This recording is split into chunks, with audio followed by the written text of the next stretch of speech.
the dictatorship in Qatar. Kaum LGBT dan minuman bir dilarang karena dianggap haram dalam agama. Kepala Keamanan Piala Dunia 2022, Abdullah Al-Nasari langsung tegaskan tidak ada tempat untuk kaum Sodom di Qatar. Kami peringatkan negara barat jangan datang dan menghina masyarakat Qatar. Kami tegaskan bahwa kami tidak akan pernah mengubah undang-undang dan agama di negeri ini demi turnamen 28 hari itu. Mendengar hal tersebut, Presiden FIFA pasang badan bela Piala Dunia 2022 di Qatar, hingga menyebut negara barat munafik.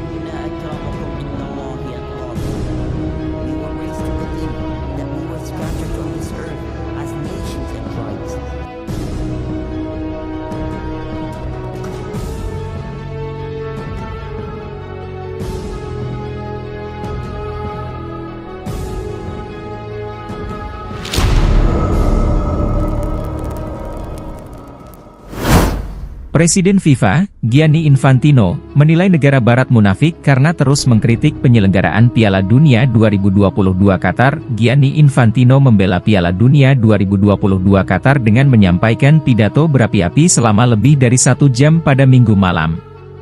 Kritik terhadap Piala Dunia 2022 Qatar memang semakin meningkat dalam sepekan terakhir.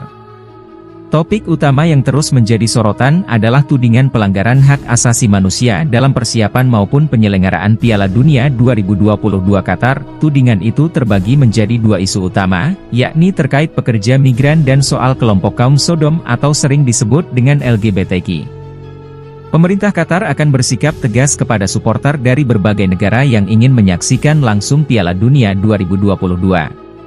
Qatar memiliki aturan yang cukup asing di mata orang-orang Eropa atau Amerika Latin, seperti berhubungan badan tanpa ikatan suami istri dan LGBT, lesbian, gay, biseksual, dan transgender. Seperti diketahui, masyarakat Qatar mayoritas adalah Muslim. Pemerintah Qatar juga memberlakukan aturan berdasarkan ajaran Muslim. Dalam hal ini, LGBT dan seks bebas adalah larangan dalam ajaran Muslim. Qatar bahkan sudah menyiapkan undang-undang khusus bagi supporter yang melakukan larangan tersebut. Kepolisian Qatar telah mengeluarkan pernyataan tegas terhadap kebiasaan seks bebas ataupun pesta usai laga orang-orang Eropa dan Amerika Latin. Seks sangat dilarang, kecuali Anda datang sebagai suami dan istri, bunyi pernyataan kepolisian Qatar, dikutip dari laman berita Sportskida dan France 24. Kami tak mengizinkan cinta satu malam pada turnamen ini. Tidak ada pesta. Semua orang harus memahaminya, kecuali ingin masuk penjara. Pada dasarnya ada larangan seks di Piala Dunia tahun ini untuk pertama kalinya. Hukuman 7 tahun penjara menjadi balasan bagi supporter yang melakukan seks bebas di Qatar. Berpesta dan minum-minuman setelah laga, yang mana normal di tempat lain, sangat dilarang dengan konsekuensi tegas tanpa toleransi jika ketahuan. Hal ini sudah pasti menjadi turnamen buruk bagi para supporter, tegas mereka. Kepala Keamanan Piala Dunia 2022, Abdullah Al-Nasari juga menegaskan larangan kampanye LGBT di Qatar. Larangan tersebut tentu bersimpangan dengan yang dilakukan orang-orang Eropa, khususnya Inggris, yang melakukan kampanye LGBT. Jika Anda ingin mengungkapkan pandangan Anda mengenai LGBT, lakukanlah dalam masyarakat yang bisa menerima hal itu. Jangan datang dan menghina seluruh masyarakat kami. Ingat, kami tidak akan pindah agama hanya karena turnamen selama 28 hari itu, kata Al-Nasari menegaskan.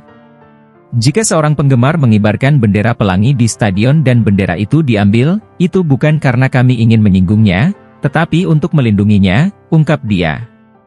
Tahun lalu, The Guardian melaporkan bahwa ada sekitar 6.500 pekerja migran asal India, Pakistan, Nepal, hingga Sri Lanka meninggal dunia dalam pembangunan infrastruktur Piala Dunia 2022 Qatar. Berbagai laporan juga menyebut bahwa upah pekerja migran Piala Dunia 2022 Qatar juga sangat rendah atau tidak manusiawi. Pemerintah Qatar sebenarnya sudah buka suara terkait tudingan pelanggaran HAM terhadap para pekerja migran Piala Dunia 2022. Pihak Qatar mengklaim jumlah kematian pekerja migran Piala Dunia 2022 yang beredar di media menyesatkan atau tidak sesuai fakta di lapangan. Dikutip dari BBC Sport, pemerintah Qatar menyatakan hanya ada 37 kematian pekerja di lokasi konstruksi Piala Dunia 2022 Qatar pada periode 2014 hingga 2020.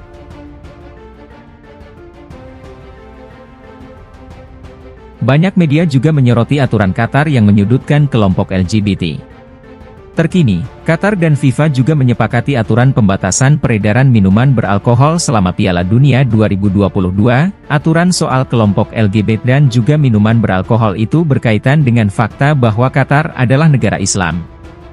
Banyak media-media Eropa kemudian menilai Qatar, FIFA, maupun penyelenggara Piala Dunia 2022 telah melakukan tindakan diskriminatif terutama kepada kelompok LGBT. Satu hari menjelang opening seremoni Piala Dunia 2022 Qatar, Gianni Infantino akhirnya buka suara mengecam kritik negara-negara Barat. Pria asal Swiss itu bahkan menilai negara Barat munafik karena terus mengkritik Qatar dan Piala Dunia 2022. Kita semua telah mendapat banyak pelajaran, konotasi negatif, dari negara Eropa dan Barat. Saya orang Eropa. Untuk apa yang telah kami lakukan selama 3.000 tahun di seluruh dunia, kami harus meminta maaf selama 3.000 tahun ke depan sebelum memberi pelajaran moral, kata Infantino. Jika benar Eropa benar-benar peduli terhadap nasib orang-orang ini pekerja migran, mereka seharusnya membuat aturan hukum seperti yang dilakukan Qatar, ujar Infantino. Saya kesulitan memahami kritik. Kita semua harus berinvestasi dalam membantu orang-orang ini, memberi pendidikan, masa depan, dan lebih banyak harapan untuk mereka, ucap Infantino. Kita semua harus mendidik diri sendiri. Banyak hal yang tidak sempurna tetapi reformasi dan perubahan membutuhkan waktu, tutur Infantino. Pelajaran moral sepihak ini adalah kemunafikan. Saya bertanya-tanya mengapa tidak ada yang mengakui kemajuan yang dibuat di sini sejak 2016, ucap pria berusia 52 tahun itu, tidak mudah menerima kritik atas keputusan yang sudah dibuat 12 tahun lalu. Qatar siap. Ini akan menjadi Piala Dunia terbaik yang pernah ada, ujar Infantino menambahkan. FIFA resmi menunjuk Qatar sebagai tuan rumah Piala Dunia 2022 pada era kepemimpinan Presiden Sepp Blatter tahun 2010. Pada awal November 2022, Sepp Blatter sempat membuat pernyataan kontroversial terkait Piala Dunia 2022 Qatar. Sepp Blatter mengaku menyesal dan bersalah atas keputusan FIFA menunjuk Qatar menjadi tuan rumah Piala Dunia 2022. Menurut Blatter, Qatar terlalu kecil untuk menyelenggarakan event akbar seperti Piala Dunia. Seperti diketahui, Blatter memang condong ke Amerika Serikat yang sempat menjadi pesaing langsung Qatar dalam proses pengajuan sebagai tuan rumah Piala Dunia 2022. Terlepas dari berbagai kontroversi, Piala Dunia 2022 sangat bersejarah karena menjadi World Cup pertama yang digelar pada akhir tahun di negara Timur Tengah. Partai pembuka Piala Dunia 2022 akan mempertemukan tuan rumah Qatar dan Ekuador.